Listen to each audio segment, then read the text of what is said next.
है और सिर पर मोरपंख है।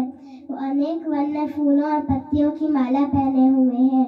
उनके पास छड़ी, श्रृंग और वंशी है और हाथ में भोजन का कौड़ लिए हुए हैं।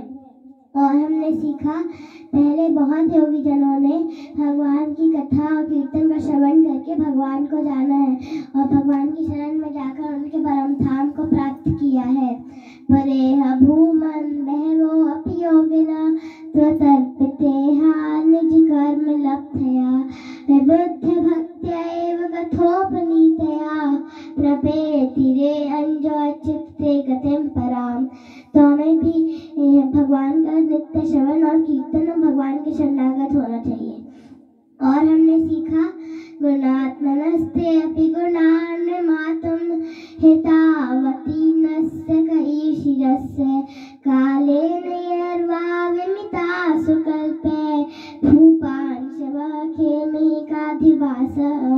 जिस प्रकार से कोई इंटेलिजेंट पर्सन पृथ्वी के सारे परमाणु, हिम के कण या सूर्य और चंद्रमा की ज्योति से निकलने वाले पार्टिकल्स कण को हो सकता है कोई भले ही काउंट कर सकता है, लेकिन भगवान के गुणों को कोई काउंट नहीं कर सकता। और हमने सीखा, श्री कृष्ण ही सारे गुणों के जीवन दाता है।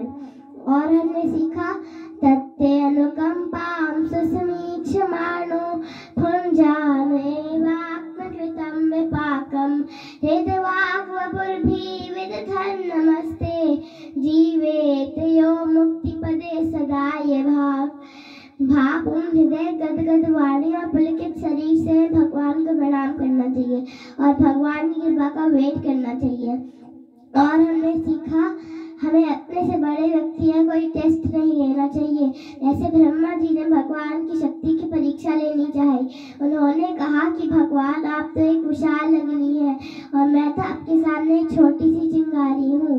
और हमने सीखा, जगत त्रय अंतो उदति संपल्लुदे नारायणस्त्वं दरनाभिनालात् विनिर्गतो अलस्मित् वायन्ते वृषः किंतीश्वर त्वं विनिर्गतो वस्मि।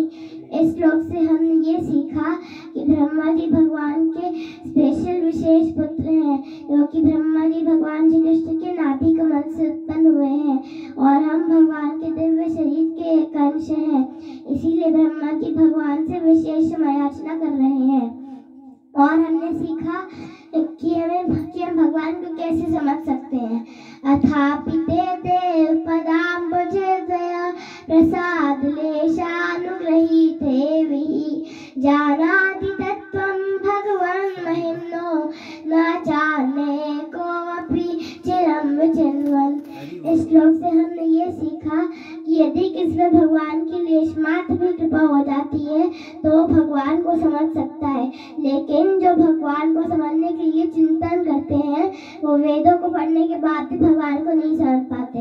और हमने सीखा, तदस्तु मे नाथ स भूरि भागो भवेयत्र वान्यत्र तु वातिरश्चाम येनामेको अपि भवज्जनानां भूत्वा निषेवे तव पाद पल्लवम।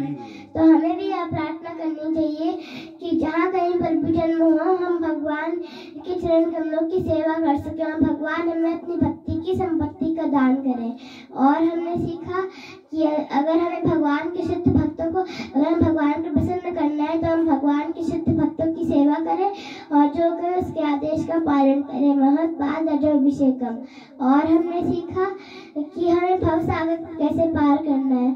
समाश्रित ये पद पल्लव प्लवम महत्पदम पुण्य यशो मरारे भवामुधिम वत्स परम पदम पदम पदम यद विबदाम न तेषाम।